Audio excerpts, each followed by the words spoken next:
Dictation start होगा 5 second बाद। Start.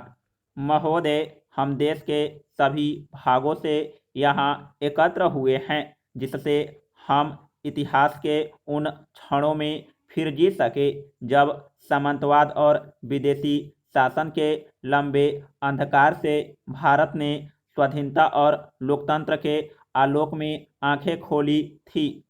हम यहाँ आभारपूर्वक उन्हें स्मरण करने को आए हैं जो हमारी दीर्घ परंपरा के संवाहक रहे हैं। हमारे राष्ट्रपिता ने हमारे प्राचीन मूल्यों और परंपराओं की पुनर्व्यवस्था की और उन आदर्शों को जो अप्राप्य प्रतीत होते थे राजनैतिक सक्रियता के शक्तिशाली साधनों में बदल दिया। उनका संदेश शहरों और गांवों में गूंजा, शिक्षितों को जिसने प्रेरणा दी, सीधे साधे लोगों को समझ दी और दमित आकांक्षाओं को जगा दिया। हमारा आंदोलन अहिंसक था। उसने हमारी जनता के उन गुणों को उजागर किया जिनके विषय में सोचा भी नहीं जा सकता था और साहस के अनेक रूपों को उद्घाटित किया। प्रत्येक भारतीय ने एक ऐसे सत्कार्य में योगदान करके जो उसकी कल्पना से कहीं ज्यादा विशाल था, अपने व्यक्तित्व को नए आयाम छूते हुए पाया। कुछ समूहों ने सशस्त्र संघर्ष के अधिक प्रचलित पथ को अपनाया। व्यक्तिगत साहसिकता और आत्मोत्सर्ग के अनेक उदाहरण देखने को मिले। मुझे स्मरण आता है आजाद हिंद फौज का योगदान भी, जो हमारी सागर बेलाओं से दूर सक्रिय हुई थी, मेरे मानस पटल पर कौंधती है। उससे भी पहले की तस्वीर जो व्यक्तिगत यादों से परे है, 1857 का महान स्वाधीनता संग्राम। उसका तत्कालिक कारण क्या था यह महत्वपूर्ण नहीं है। शायद अवचेतन में कहीं गहरे जाति और धर्म की भावनाओं के पीछे कुछ आंदोलित था। वह था अपनी पहचान की खोज। एक अद्वितीय शताब्दी थी वह। उससे अत्याचार की कालिमा को जगमग बना रहा था महान बौद्धिक का प्रकाश। उसमें जो धर्मनिष्ठ थे वे क्रांतिकारी भी थे, कवि, वैज्ञानिक, वस्तुतः सभी व्यवसायों के लोग जिस महान लक्ष्य को लेकर एक थे वह था राष्ट्र का पुनरुत्थान। अंततः उन अनगिनत अज्ञात और अश्रुत नर नारियों ने, जिन्होंने अपनी गिनती से ही नहीं वरन अपनी समर्पण भावना से भी हमारे लक्ष्य के प्रति अपना योगदान दिया, सफलता को वर्ण किया।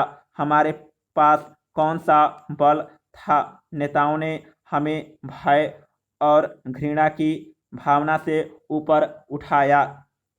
सभी कठिनाइयों को पार करते हुए हमने अपनी निगाह भविष्य की तस्वीर पर जमाई। महोदय, हमेशा ही हमारा विश्वास रहा है कि स्वतंत्रता अविभाज्य है। विश्व में जहाँ कहीं भी मुक्ति आंदोलन छिड़े हैं, हम उनके संपर्क में रहे हैं और हमने उन्हें अपना योगदान दिया है। आज हम उन अनेक एशियाई और अफ्रीकी देशों के साथ अपनी एकता को दोहराते हैं जो हमारे साथ साथ या कुछ ही समय बाद स्वाधीन हुए, जिनमें सबसे नया है बांग्लादेश और हम उनके भी साथ हैं जो अभी भी आज़ादी या अपने विकास के लिए संघर्ष कर रहे हैं। स्वाधीनता प्राप्ति के बाद से ही हमें अपनी शक्ति संघर्षजन्य तनावों से हटाकर विभाजन की समस्याओं में तथा उन अनेक नई जिम्मेदारियों की ओर लगानी पड़ी जिन्हें हमने ग्रहण किया था। उस रात्रि जवाहरलाल नेहरू ने एक भविष्य दृष्टा के भाव में कहा था, भविष्य हमारे लिए आरामदेह और सुविधाजनक नहीं बल्कि अटूट प्रयास वाला होने जा रहा है, जिससे हम उन प्रतिज्ञाओं को पूर्ण कर सके जिन्हें हमने कितनी बार ही दोहराया है। तब से 55 वर्ष बीत चुके हैं। जिनके दौरान हमें विफलताएं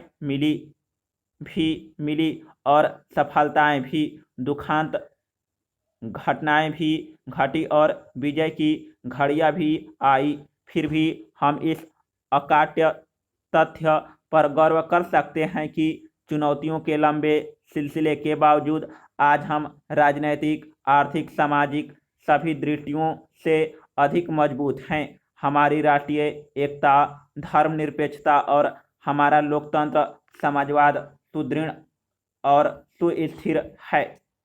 सबके साथ मित्रता और किसी की भी अधीनता नहीं, यह रहा है हमारे अन्वेषण का लक्ष्य। हमारा संघर्ष केवल हमारे अपने लिए न होकर संपूर्ण मानवता के लिए रहा है।